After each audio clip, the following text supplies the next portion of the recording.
Maestro Joseph Marcheso, and I am conducting Bluebeard's Castle. Shauna came to me and asked me, what about Bluebeard?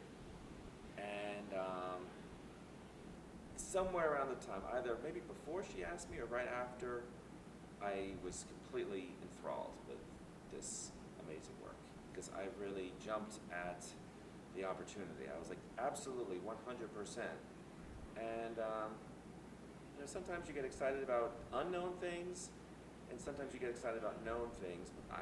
My memory is that I knew it enough that I was like, oh, that's going to be excellent, absolutely. We were going through different titles, and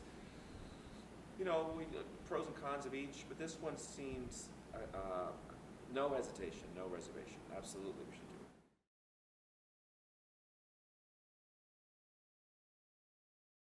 I guess it depends. It depends on, well, if sometimes you don't have the option to listen to it. But I listen to it. Because you take a score, it's going to take a while for you to have a sense. But if you just listen to it, you can answer. If someone asks you, do you want to do something, they want an answer in a timely manner. So there was a recording in English, which I'm always partial to.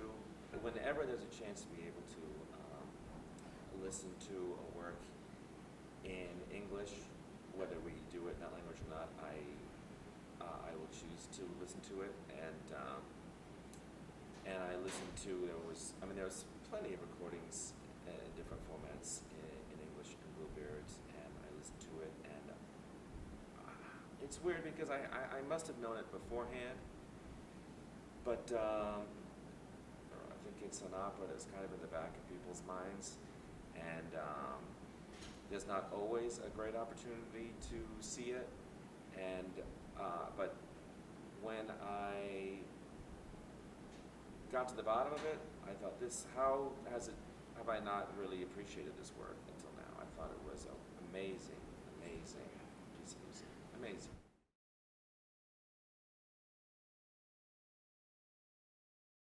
I would say it definitely is my new favorite opera. And there are people that everything they work on is their favorite, and I think that's a good attitude because you want to be able to have that intensity in everything you do. That's not me.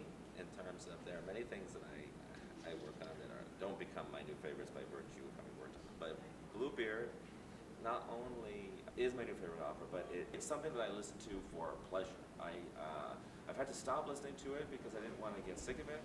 Playing through it, reading it, you have to penetrate a little bit its style and its modal language.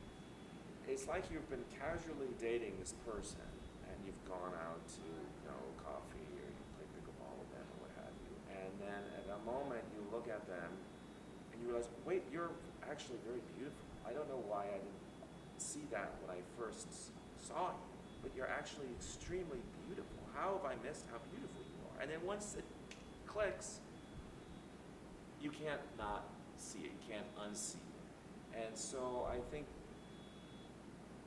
there's always a trade-off in that if you can go to an opera and you get 100% of it the first time, it's likely that the staying power of that opera is not going to be as great.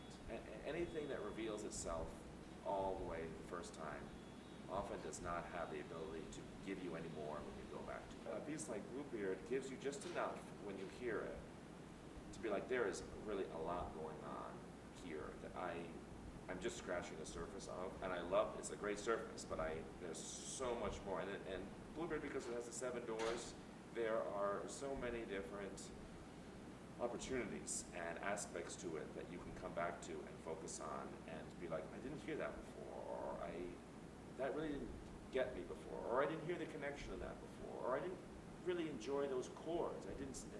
There are a lot of very beautiful chords that either sometimes they go by quickly, you don't get to appreciate them, or they're situated in such a dense area that you're too busy appreciating all this other music that you don't have time in that one hearing to appreciate this one aspect.